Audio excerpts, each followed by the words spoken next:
ये कहानी ताइजू नाम के लड़के की है। एक आम सा लड़का जिसका नाम है ताइजू। उसके पास न ही खास टैलेंट है और न ही कोई बड़ा बैकग्राउंड। फिर भी उसने इमोर्टल बनने की कसम खाई और कैसे एक छोटी सी गलती ने उसकी पूरी जिंदगी बदल डाली। आज के एपिसोड में हम देखेंगे कि कैसे बंदा अपने सारे चैलेंज को पार करेगा। क्या ये अपने कबीले का कर्ज को उतार पाएगा, या फिर ये अपना सपना छोड़कर मजदूरी करेगा, या फिर ये इमोर्टल बनकर दुनिया पर राज करेगा। तो चलिए शुरू करते इस कहानी को। गाइस, काफी अच्छी कहानी, तुम्हें देखने में मजा आएगा। तो लेट्स गो, शुरू करते हैं आज की इस वीडियो को।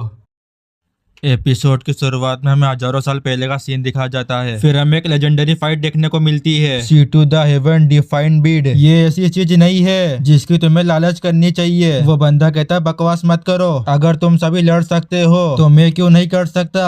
फिर वो तीनों लेजेंडरी अपनी पावर का इस्तेमाल करते हैं, लेकिन सीटू हार नहीं मानता। सीटू बताता है कि वो 1 मिलियन बर्ड देश से है। एक लड़की कहती है हेवन डिफाइंड बीड को सौंप दो, हम तुम्हें छोड़ देंगे। वो कहता है अगर मैं इसे इनकार कर दूं तो। फिर वो अपने फायर बर्ड को समन करता है। फिर हमें उन तीनों बीट्स की बैटल दिखाई जाती है। वो तीनों उससे कहते हैं हम तुम्हारी जान ले लेंगे। सीटू कहता है समय के साथ दुनिया बदलती है। ये देखकर वो तीनों समझ जाते हैं कि वो खुद तो खत्म करने वाला है। फिर वो तीनों उसे रोकने के लिए जाते हैं, लेकिन लास्ट में वो खुद तो खत्म कर लेता है। लेकिन जो उसकी पावर थी वो कहीं और चली जाती है। हमें बताया जाता है इमोर्टल बनने की जर्नी लंबी है। फिर हमें हमारे हीरो को दिखाया जाता है जो कि पढ़ते हुए घर जा रहा था। यहाँ पर हीरो की फैमिली ज्यादा पैसे वाली नहीं थी, वो मेहनत मजदूरी करके अपना घर चलाते थे। फिर हम देखते हैं कुछ लोग अंदर आ जाते हैं। दरअसल ये लोग कर्जा मांगने वाले हैं। फिर वो मोटा दूसरे भाई से कहता है इस महीने के लिए ब्याज तैयार कर लिया। आगे हम देखते हैं कि आदमी को पैसे मिल जाते हैं, लेकिन उसके मॉम डैड उसे रोकते हैं। उसका डैड कहता है हम तुम्हारा कर्जा चुका देंगे। दरअसल ये पैसे उसके बेटे की जर्नी के लिए है, उसे एग्जाम जो देना है। फिर वो मोटा कहता है तुम कबीले का कर्ज भी चुका नहीं सकते। हम देखते हैं उसकी मॉम काफी समझाती है उसे, यहाँ तक कि वो उससे भीख भी मांगती है। यहाँ पर ताइजू अपने मॉम डैड को समझाता है। फिर वो मोटा ताइजू से कहता है जब मैं अगली बार आऊंगा तो तुम तैयार रहना, इसका मतलब ये अगले महीने और आएगा। फिर वो उसका दरवाजा तोड़कर चला जाता है। फिर हम देखते हैं उसका डैड काफी अफसोस कर रहा था। वो बताते हैं जो मेरे साथ गलत हुआ है तो मैं इसके लिए किसके पास जाऊँ। फिर उसकी मॉम ताइजू से कहती है, वो उससे कहती है कि तुम नहीं जा पाओगे, मतलब अगले साल प्रीफ्रेक्चर एग्जाम के लिए। यहाँ पर वो देखता है कि उसके मॉम डैड काफी परेशान है। फिर ताइजू उनसे कहता है इसके लिए हमें 1 और साल का समय लगेगा। वो उन्हें समझा ही रहा था कि वहाँ पर उसका भाई आ जाता है। वो बताता है कि वो दौड़कर आया था, मैं हमेशा कदम बहुत देर से आता हूँ। मतलब देखा जाए तो वो कर्ज वाले अपनी हाथ पार कर रहे हैं। वो बताता है कि वो इम्पोर्टेंट मैटर के ऊपर बात करने आया है। The hang mountain shake is the Zhao country, मतलब वहाँ पर लोगों को भर्ती कर रहे हैं। वो बताता है ट्रायल के लिए 3 स्पॉट है, ताइजू को इसके अंदर ज्वाइन होना चाहिए। मतलब वो चाहता है कि ताइजू इसके अंदर ज्वाइन हो जाए। हम देखते हैं क्या वो ठग तुम्हें अभी भी धमकाने की हिम्मत करेंगे। उसके डेट कहते हैं ये इमोर्टल का कोर्स काफी अच्छा है, लेकिन मैंने सुना है कि इमोर्टल में आने वाले खतरों का सामना करना पड़ता है। क्या हम जैसे लोग कभी इसकी कल्पना भी कर सकते हैं। मैं और मेरी पत्नी इस साल और लकड़ी की नक्काशी करेंगे, इसका मतलब अगले साल के एग्जाम के लिए, मतलब ये उसके लिए तैयारियां करेंगे, भले ही मुझे उन्हें चुकाने में 10 या 20 साल क्यों ना लग जाए। मतलब वो इसे यहाँ पर एक्सेप्ट कर लेते हैं। फिर हम देखते हैं ताइजू यहाँ पर हिम्मत दिखाता है। फिर वो अपने मॉम डैड से कहता है इन सभी सालों में मैंने किसी भी तरह की हिम्मत नहीं दिखाई। ताइजू बताता है कि उसके परिवार में अभी बहुत सारी खराबियां है। मैं नहीं चाहता कि दूसरे लोग तुम्हें धमकाए, नहीं मैं चाहता हूँ कि तुम सभी इस तरह से पीड़ित हो। वो कहता है कि मैंने अपना मन बना लिया है, लाइफ आसान नहीं होती है, मैं अपनी पूरी कोशिश कर सकता हूँ और इसे एक शॉट दे सकता हूँ। हम देखते हैं भाई उन्हें समझाता है। फिर ताइजून तीनों से कहता है मैं तुम्हारी उम्मीदों पर खड़ा उतरूंगा, बिकॉज मैंने सबसे कठिन रास्ता चुना है। वो समझाता है कि वो अपनी पूरी कोशिश करेगा। अगले सीन में हम देखते हैं वो तीनों एक साथ जाते हैं। वो बताते हैं उन सभी को मेंशन से बाहर निकाल दिया गया था, मैंने कभी एक दिन भी लौटने की उम्मीद नहीं की थी। फिर हम देखते हैं वो तीनों अंदर आते हैं। फिर एक बंदा पिछली घटनाओं के लिए माफी मांगता है। हम देखते हैं कुछ लोग ताइजू के बारे में बातें करते हैं। ताइजू बच्चा था तब से वो होशियार हो गया है। फिर हम देखते हैं उसका भाई भी उसके पास आ जाता है। फिर एक बंदा इमोर्टल के बारे में बताता है। वो इस बात पे ध्यान देते हैं, मतलब किसी का इमोर्टल होना तय है। क्या आपको सच में लगता है कि तुम इमोर्टल बनने में कुछ ऊर्जा हासिल करोगे।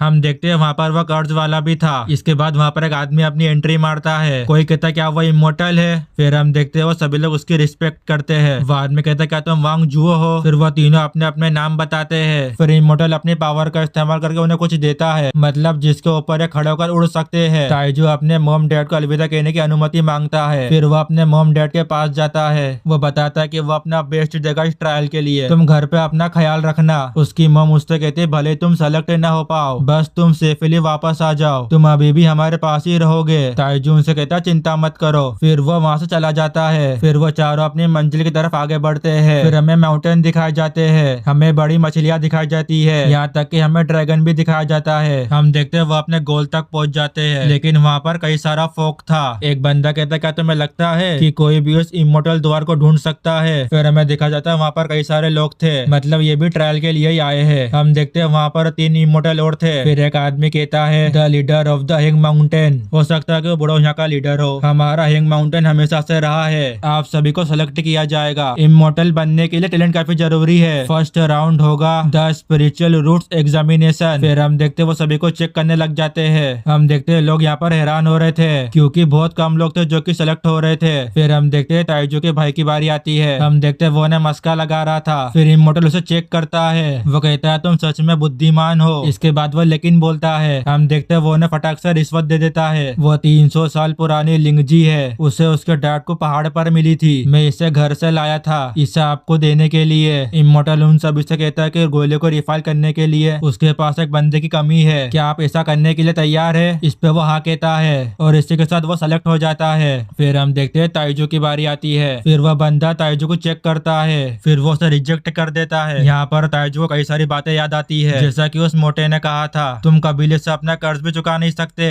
फिर हमें एक फ्लैशबैक दिखाया जाता है जिसमें उसकी मॉम उस मोटे से भीख मांगती है, मतलब यहाँ पर उसे कई सारे फ्लैशबैक याद आते हैं। फिर उसे याद आता है कि अभी खत्म नहीं हुआ है, उन्होंने कहा था कि ये पहला राउंड है, मतलब यहाँ पर और भी एग्जाम होंगे। वो बताते हैं कि स्पिरिचुअल नोट इम्पोर्टेंट है। फिर वो इमोर्टल उन सभी से कहता है क्या तुम सभी हिंग माउंटेन पर शामिल हो सकते हो? इसका मतलब है कि वहाँ तक पहुँचना है। इमोर्टल लैंड डिवाइन माउंटेन तक पहुँचे, देखा मैंने कहा था ना वहाँ तक पहुँचना है। वो बताता है सूरज के डूबने से पहले तुम्हें वहाँ तक पहुँचना है, अगर तुम नहीं पहुँच पाए तो तुम फेल हो जाओगे। अगर तुम आगे नहीं बढ़ सकते या आधे रास्ते में खतरों का सामना नहीं कर सकते तो जोर से चिल्लाओ कि तुम हार मान रहे हो, फिर कोई आपको वापस ले जाएगा। फिर हम देखते हैं सभी लोग कोशिश करते हैं उसके ऊपर चढ़ने की। हम देखते हैं यहाँ पर ताइजू काफी तेज भाग रहा था, लेकिन उसके पीछे वाला उसे पीछे कर देता है, लेकिन ताइजू हार नहीं मानता, वह फिर भी आगे बढ़ता है। आगे हम देखते हैं एक बंदा आग में फंस जाता है। कई सारे लोग अपनी हार मान लेते हैं, जो इमोर्टल होते हैं वो उन सभी को वहाँ से बचाकर ले जाते हैं। हम देखते हैं यहाँ पर ताइजू हार नहीं मान रहा था। फिर हम देखते हैं वो फंस गया था लावा के बीच में। ये देखकर ताइजू कहता क्या ये एक भ्रम है? हम देखते वो आगे बढ़ता है, लेकिन उसे दर्द हो रहा था। यहाँ पर उसकी हालत काफी खराब हो गई थी। वो देखता है सामने उसकी मंजिल है, वो उसकी तरफ भाग कर जाता है, लेकिन आगे रास्ता नहीं था। वो अपने मन में कहता है वो इमोर्टल बनना चाहता है। हम देखते हैं वो अपना पहला कदम उठाता है, लेकिन वो नीचे नहीं गिरता। फिर वो धीरे धीरे करके आगे बढ़ता है, वो समझ जाता है कि अब वो नहीं गिरेगा। फिर वो तेजी से अपने गोल की तरफ भागता है, लेकिन फिर वो आगे नहीं बढ़ पा रहा था, उसका गोल काफी करीब है। वो कहता है तुम मुझे क्यों रिजेक्ट कर रहे हो? उससे आवाज आती है कि टाइम खत्म हो चुका है। बच्चे तुम्हारा दिल मजबूत है, लेकिन ये महापथ का मुकाबला नहीं कर सकता। फिर हम देखते हैं वो वापस जा रहा था, वो दोबारा ट्राई करता लेकिन वो नीचे गिर जाता है। फिर वो देखता है कि उसके पास कोई है। सीटू उससे कहता है आखिरकार वो दिन आ ही गया। और इसी के साथ ये एपिसोड यहाँ पर ही खत्म हो जाता है।